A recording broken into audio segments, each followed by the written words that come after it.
Hi, Eric Protein Moseley, back on Global Conversations Part 2. And last time we spoke a little about your background and how you were living in New York. And this part, we are going to talk mostly about Skid Row Journey Productions. So tell me, how did you get the idea to start your production company? Like being homeless out on the streets and being a single parent is very difficult. So how did all that start? Well, wow. How did I start Skid Row Journey production? Actually, I was in South Carolina living with a young woman, me and my daughter and her kids. And,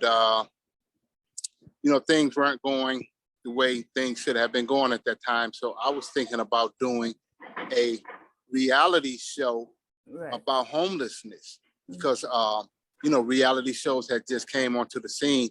So what had happened was I went to Los Angeles and she kept my daughter for me.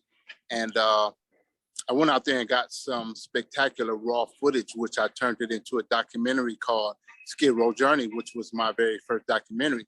Right. But it started off on Skid Row. Then I met my daughter in New York because she was like 15, 16 at the time. And we went back into the shelter system and I filmed all of that. And then I went back to South Carolina and I went to my one of my homeboys' house named Anthony Antonio Thompson. His real name is Life. And I filmed it at his house, like make it like a story that twined in South Carolina, LA, and New York, but it made it like it was a dream in South Carolina. And so then I just named the production company after the documentary. So that's how I came up with Skid Row Journey Production. So how was the response to the documentary? Like, where did you put it up in YouTube or you submit it to film festivals or something like that? No, actually, Mary, the footage of it was so raw and so at the time it was grainy because I used a high 8 camera, and so the footage just didn't come out the way that I expected it for it to come out. But it still was a very hit underground documentary, which a lot of people in many different cities and different states got a chance to see it. So it was an underground documentary. So no, it didn't go to the film festivals and it didn't, make television, but it was a very popular underground documentary. Right. And after that, during COVID, you have been filming a documentary.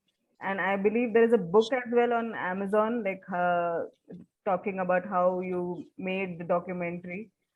So tell us about that. Like, how was your experience shooting during COVID and especially the conditions of homeless people? Because I read on Twitter, like someone had written that we want to know how did the homeless people survive coronavirus?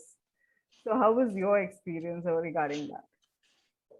Well, actually, how that came along was I was laying in my bed and I seen on the news where all these individuals were taking shelter in place and nobody was talking about the homeless. So, God gave me the insight to go out and educate the homeless. So I pulled my daughter in and together, she and I, we went out on the streets and we started educating the people. And so, it was a risk-taking event. Yes. And so at first we was afraid because, we just were like anybody else. We didn't know anything about the coronavirus or the impact that it might have if we were to catch it. And so the people out on the street, they were 5 out of 10 people knew about the coronavirus. So that made it where it was 5 out of 10 that didn't know about it. So, when the city of San Francisco and a lot of other people found out about that, it was, it was alarming. It made it where, some changes that was made in California, and then hotels were having to take a whole bunch of homeless people and put them in hotels in different cities in America. We can't say that it came from what me and my daughter did, but we kind of triggered that. So that's how the homeless coronavirus outreach came about. So how did you manage to sponsor the kits that you were giving to the homeless? Was it from your own savings or like somebody was sponsoring, like the government or some organization? How did you manage that? Actually, I don't really even reach out to sponsors. I go out and I produce it and I shoot it, direct it, edit it, and you know, get like some rappers or somebody to do a soundtrack on it.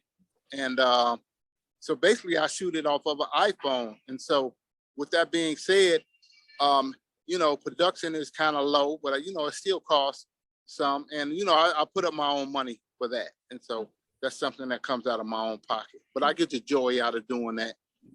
Get to see it on television. And yeah, now I'm reaching out to sponsors and all of that to try to sponsor my docu series that I have out now. Okay, what docu series are you coming out with now?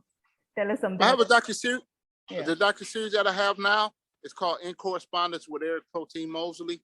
And what I do is I go from Los Angeles to Texas, and I'm gathering compelling stories, you know, about everyday issues of people that either have connections on the streets or either live on the streets.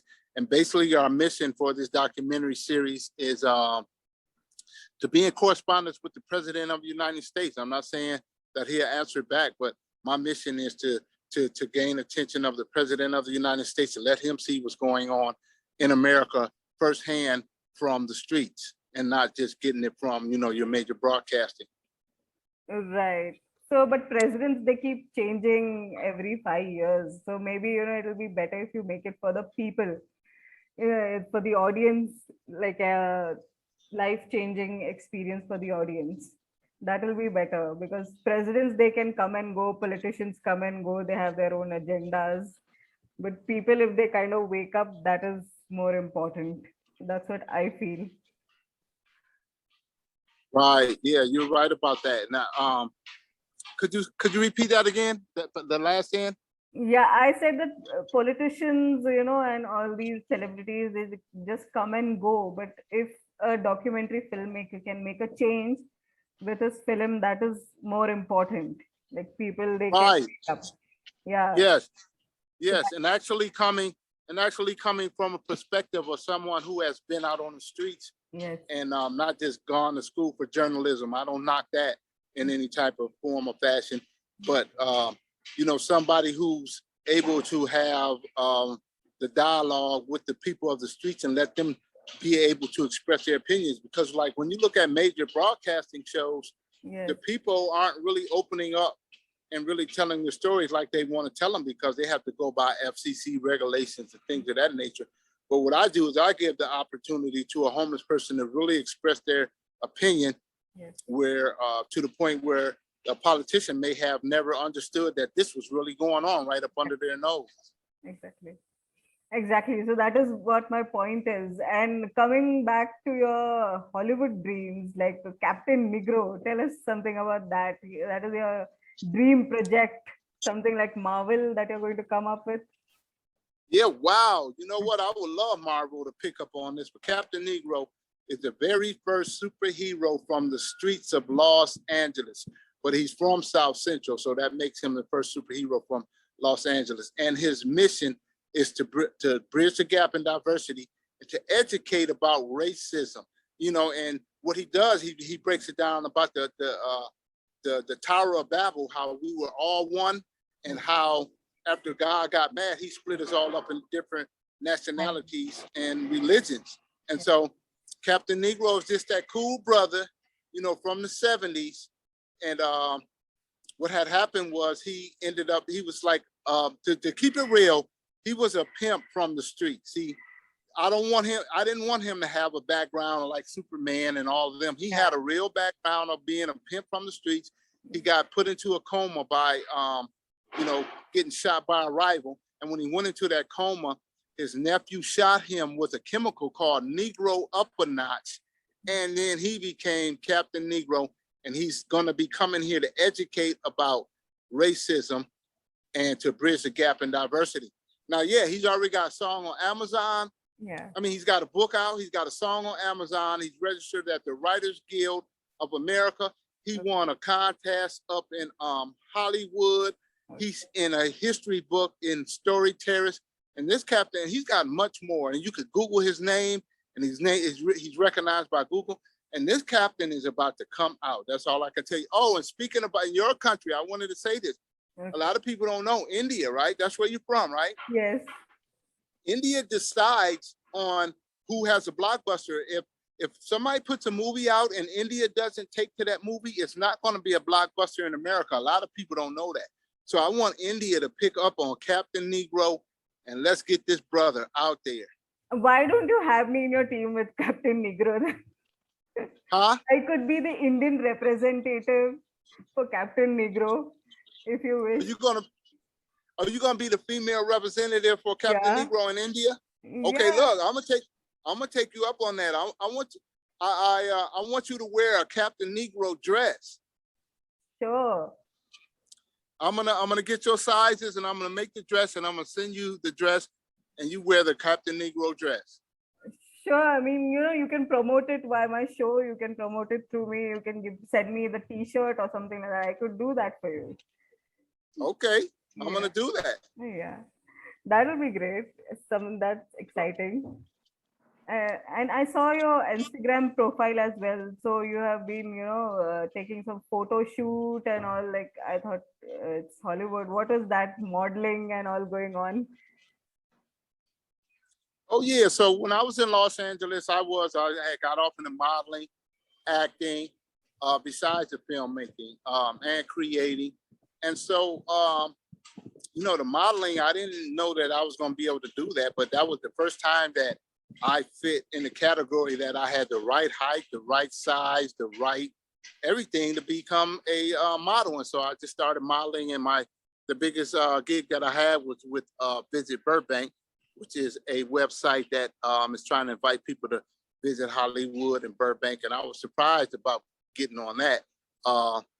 And acting, yes, I did a lot of acting out there. I've been in a lot of different little movies. Well, I'm not going to say little because some of them were medium sized and some were big. Did some public service announcements. Okay. Been on national television out there. And, I just had a lot going on out there. So, yeah, I have an IMBD. I got that going on if you Google my name.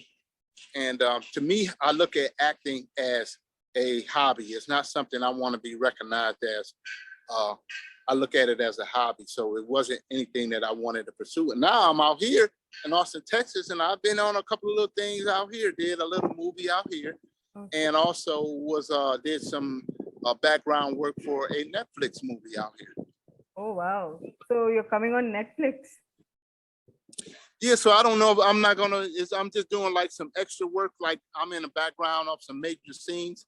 So I don't have any speaking roles on that. And so, so actually I was on a reality show in Los Angeles on Netflix. It was just a little flash in my face, but I was there. So I did make Netflix. So I'm just trying to move it up to the next level. But acting is, like I'm saying, I take that as a hobby.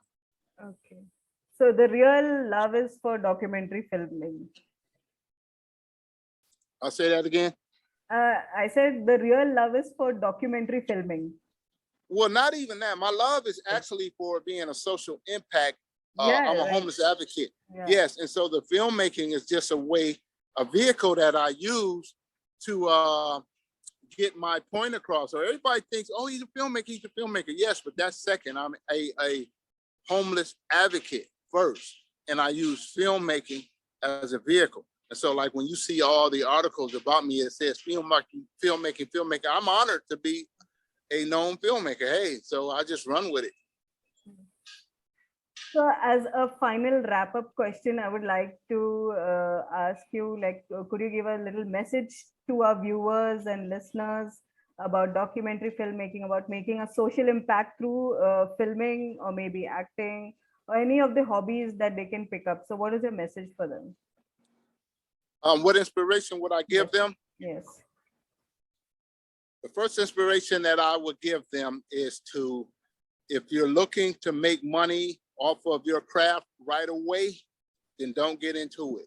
But if you're the type of person who's looking for the long run, to put in the work and to run a marathon, and then at the end to win the gold, then to get into it. And then even with that being said, you're going to have to be able to invest a lot of time, patience, not necessarily money, but be willing to sacrifice. If you're not willing to sacrifice, then just stay working at your job where you're working at. So it was lovely talking with you, Eric Protein Moseley, for Global Conversations. Thank you and have a wonderful evening. Thank you for being on my show. Thank you for having me, Mary.